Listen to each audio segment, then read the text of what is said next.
Video like जरूर कर लीजिए और ऐसे वीडियो लगातार फ्री में पाने के लिए चैनल को तुरंत सब्सक्राइब कर लीजिए और बेल आइकन को जरूर टैप कर लीजिए ताकि आगे भी सारे वीडियो आपको मिलते रहे। यूट्यूब में फॉलो करते हैं तो प्लीज ये वाला फ्री टेलीग्राम चैनल जरूर ज्वाइन कर लीजिएगा। सारे नोटिफिकेशन सारे अपडेट यहीं पे आते हैं, ध्यान रखिएगा। नमस्कार दोस्तों, स्वागत है आप सभी का ऑनलाइन एग्जाम प्रिपरेशन पर which is the part of study for civil services. दोस्तों ARO 2023 के एग्जाम की तैयारी में हम PYQ की सीरीज चला रहे हैं जिसमें हम प्रीवियस ईयर के क्वेश्चंस देख रहे हैं और ये हम सब्जेक्ट वाइज देख रहे हैं। लास्ट वीडियो में हमने मिसलिनियस के प्रश्नों को कंप्लीट किया था। आज हम पॉलिटी के प्रश्न यानी कि पॉलिटी के प्रश्नों को स्टार्ट करेंगे। राज व्यवस्था के प्रश्नों को हम पढ़ने वाले हैं। तो जितने भी प्रीवियस ईयर के क्वेश्चंस हैं लगभग 7 से 8 सालों के प्रश्नों को तो पूरा हम कंप्लीट कर लेंगे। यहाँ से आपको बहुत हेल्प मिलेगी। आप जब भी सब्जेक्ट पढ़ना स्टार्ट करें तो पहले प्रीवियस ईयर के क्वेश्चंस देख लें, सिलेबस देख लें, उसके अकॉर्डिंग ही आगे की पढ़ाई करें। तो चलिए स्टार्ट करते हैं। प्रश्न देखते हैं। प्रश्न क्रमांक 1 दिया गया है, भारत के संविधान के भाग 9A में निम्नलिखित क्षेत्र की स्थानीय स्वशासन की इकाइयों को संवैधानिक आधार प्रदान किया गया है। तो भाग 9A किसके बारे में कहता है?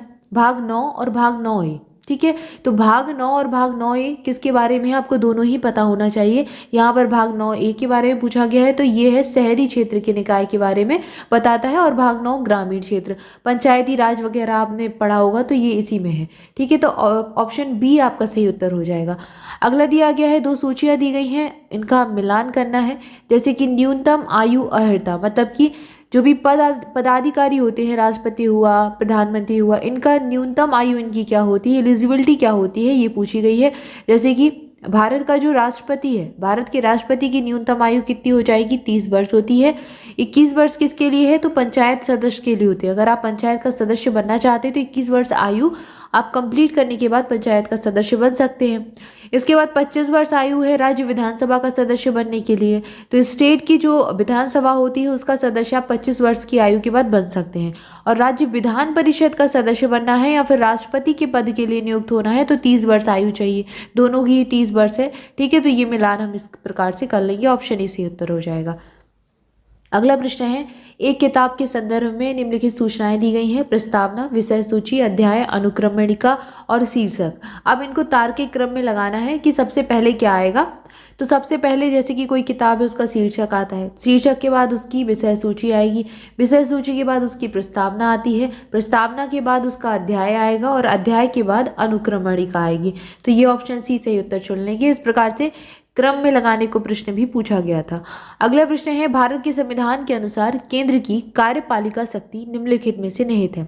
तो केंद्र की कार्यपालिका मतलब जो एग्जीक्यूटिव है, केंद्र सेंट्रल की जो कार्यपालिका शक्ति है वो किसके पास होती है? तो ये राष्ट्रपति के पास होगी। ऑप्शन ए वाला सही उत्तर हो जाएगा।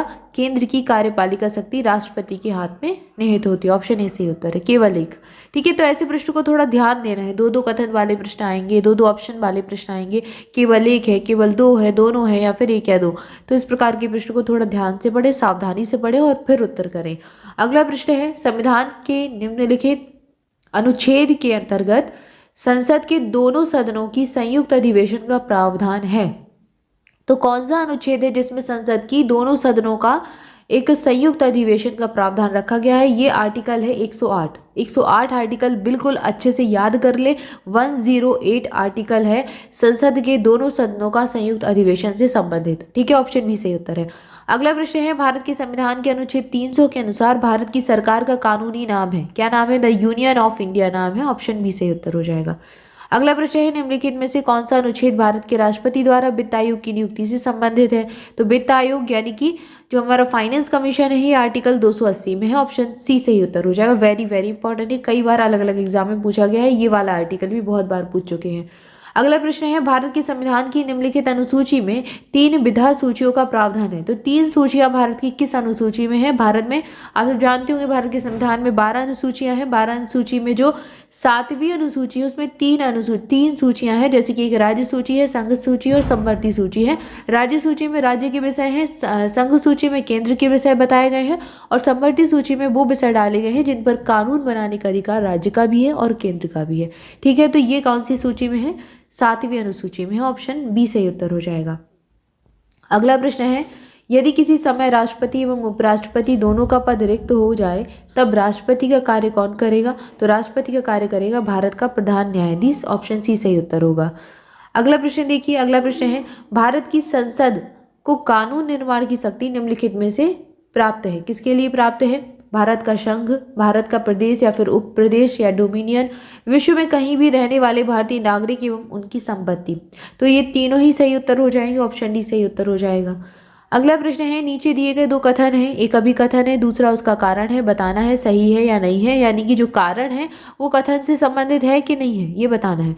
राज्यसभा का विघटन नहीं होता, तो ये कथन तो सही है भाई, राज्यसभा विघटित नहीं होती है। दूसरा कथन है उसके 1/3 सदस्य हर दूसरे वर्ष सेवानिवृत्त हो जाते हैं। तो अब विघटन क्यों नहीं होता ये नहीं बताया गया है, लेकिन 1/3 सदस्य अलग ही कथन दे दिया है, तो ये दोनों ही कथन सही हैं, ये भी सही दिया गया है, लेकिन इसकी व्याख्या नहीं कर रहा। ठीक है, तो ऑप्शन बी सही उत्तर हो जाएगा। अगला प्रश्न देखिए, अगला प्रश्न है भारतीय संविधान की प्रस्तावना में इसके सभी नागरिकों को कौन सा न्याय प्रदान करने की व्यवस्था की गई है। तो भारतीय जो संविधान है, संविधान की प्रस्तावना में कहा गया है कि हम नागरिकों को सामाजिक, आर्थिक, राजनीतिक रूप से स्वतंत्र बनाएंगे या फिर जो है न्याय है प्रदान करेंगे। सामाजिक न्याय भी देंगे, आर्थिक न्याय भी देंगे और राजनीतिक न्याय भी देंगे। ऑप्शन डी सही उत्तर है। अगला प्रश्न है निम्नलिखित कथनों पर विचार करना है, बताना है कौन सा कथन सही है।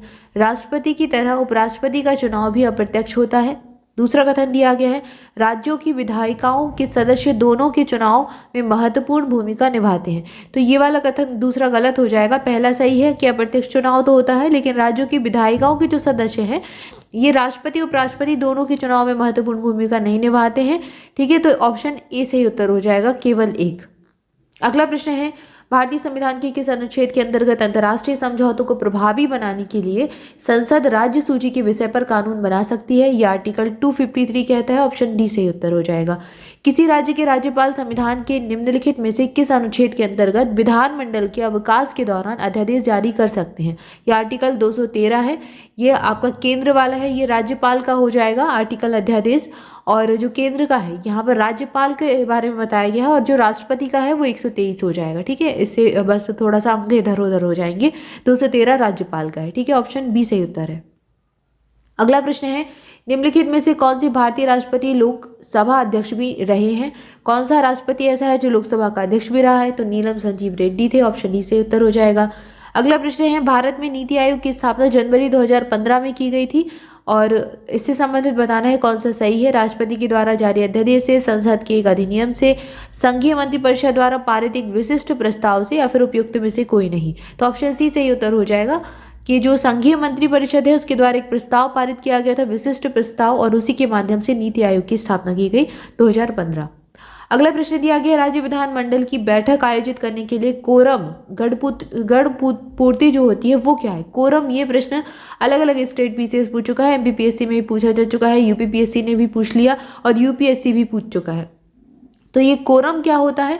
कोरम होता है 10 सदस्य या फिर कुल सदस्यता का 10वां हिस्सा, जो भी अधिक हो। मतलब अगर कुल सदस्यता का 10वां हिस्सा ज़्यादा है तो उसको ले लेंगे, उसको गढ़ पूर्ति मान लेंगे, या फिर अगर 10 सदस्य हैं तो उसको गढ़ पूर्ति मान सकते हैं। मतलब कि अगर कोई मीटिंग बैठक आयोजित कर रहे हैं, ठीक है, विधानमंडल की बात हो रही है, राज्य विधानमंडल की, तो कुल सदस्यों में से अगर उसका 10वां हिस्सा उपस्थित है तो कोरम पूरा हो जाएगा, गढ़ पूर्ति कंप्लीट हो जाएगी। ठीक है, अगला प्रश्न है 1993 में निम्नलिखित में से कौन सी भाषा 8वीं अनुसूची में सम्मिलित नहीं थी। 1993 की बात हो रही है, तो मैथिली, संथाली, डोगरी थी, मणिपुरी उस समय नहीं थी शामिल। ऑप्शन सी से उत्तर हो जाएगा। अब यहाँ पर सूचियाँ दी गई हैं अधिनियम और संशोधन बताना है। तो संविधान का 94वां जो संशोधन है, अधिनियम 2006 संशोधन, ये कब आया। ये आर्टिकल 164 ही है। संविधान का 95वां अधिनियम संशोधन, ये कब हुआ था, 2009 में हुआ था, और ये किस आर्टिकल से संबंधित है। तो आर्टिकल 334 में संशोधन हुआ। 96वां कॉन्स्टिट्यूशन अमेंडमेंट 2011 में हुआ, किससे, 8वीं अनुसूची में संशोधन हुआ था इसमें। और आर्टिकल 15 अनुच्छेद 15 में संशोधन हुआ था 2019 में, जो कि 103वां संविधान संशोधन था। तो ये आपको कुछ पढ़कर जाना है, जैसे कि यहाँ पर पूछ लिए, और ऐसे ही संविधान संशोधन जो लेटेस्ट वाले हैं वो तो सारे पढ़कर ही जाना है। ठीक है, तो ये एग्जाम में पूछे जाते हैं, ऐसे सूचियों के रूप में भी पूछ सकते हैं। तो यहाँ पर हमने कुछ प्रश्नों को देख लिया। अगला प्रश्न यहाँ पर एक और देख लीजिए। दक्षिण एशियाई क्षेत्र के लिए भारत का 6 सूत्री प्रस्ताव भारत के किस प्रधानमंत्री के द्वारा प्रस्तुत किया गया था। तो ये अटल बिहारी वाजपेयी ने 6 सूत्री प्रस्ताव प्रस्तुत किया था दक्षिण एशियाई क्षेत्र के लिए। ऑप्शन बी सही उत्तर हो जाएगा इंपॉर्टेंट है। ठीक है, तो यहाँ पर हमने कई सारे प्रश्न देख लिए। इसके बाद अगले वीडियो में हम इसके आगे के प्रश्नों को देखेंगे। 2 से 3 पार्ट में हमारा ये पॉलिटी का जो सब्जेक्ट है कंप्लीट हो जाएगा। इसके बाद हम नेक्स्ट सब्जेक्ट देखेंगे। तो तब तक के लिए चैनल के साथ जुड़े रहें। मोर अपडेट के लिए टेलीग्राम ग्रुप ज्वाइन करें, लिंक आपको डिस्क्रिप्शन मिल जाएगी। इसके अलावा स्टडी फॉर सिविल सर्विसेज के किसी भी पेड बैच से जुड़ना चाहते हैं तो आप डिस्क्रिप्शन में दिए गए कॉन्टैक्ट नंबर पर कॉल करके इन्फॉर्मेशन ले सकते हैं। सारी डिटेल आपको मिल जाएगी। स्टडी फॉर सिविल सर्विसेज इस बार ऑफलाइन टेस्ट सीरीज लॉन्च कर रहा है आरओ के लिए। तो हमारे 6 जनवरी से 11 सेंटर डिसाइड किए गए हैं पूरे यूपी में। स्टार्ट हो जाएंगे 6 जनवरी से 28 जनवरी तक 8 टेस्ट कंडक्ट करवाए जाएंगे अलग अलग जगहों पर। तो आप जिस भी नियरेस्ट आपका जो भी प्लेस है वहाँ पर जाकर आप टेस्ट दे सकते हैं। आपका इसमें बिल्कुल सारी चीज़ें फॉलो की जाएंगी जो कि एग्जाम सेंटर पर होती है। आपको एडमिट कार्ड भी 5 से 6 दिन पहले ही मिलेगा। सिटी आपको पहले से पता रहेगी, बस एडमिट कार्ड मतलब उस सिटी के अंदर कहाँ पर आपका सेंटर है, कहाँ पर आपको एग्जाम देने जाना है, कहाँ पर आप टेस्ट देने जाएंगे, वो आपको कुछ दिन पहले ही बताया जाएगा। और बिल्कुल बाकायदा सारे नियम फॉलो किए जाएंगे जैसा कि आपका एग्जाम होता है। तो वैसा ही इन्वायरमेंट आपको देने की कोशिश की जा रही है। तो जुड़िए आप इसके साथ और मोर अपडेट के लिए टेलीग्राम ग्रुप ज्वाइन कर लीजिए। लिंक आपको डिस्क्रिप्शन में दी जाएगी। Thank you for watching this video. Thank you so much.